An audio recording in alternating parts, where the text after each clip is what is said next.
ত্রয়োদশ জাতীয় সংসদ নির্বাচন ও গণভোটে ভোটারদের যাতায়াত নির্বিঘ্ন রাখতে ভোটের দিনও চলবে ঢাকা মেট্রো রেল। পাশাপাশি এদিন দেবে অতিরিক্ত ট্রিপও। এক সংবাদ বিজ্ঞপ্তিতে এ তথ্য জানিয়েছে Dhaka mass transit company limited.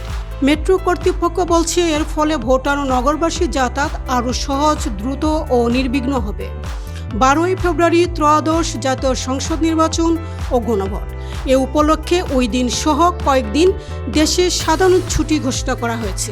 ফলে ছুটির দিন মেট্রো রেল চলবে কিনা তা জানার আগ্রহ ছিল নগরবাসী, যার প্রেক্ষিতে সম্প্রতি মেট্রো রেল চালু রাখার সিদ্ধান্তের কথা জানিয়েছিল কর্তৃপক্ষ।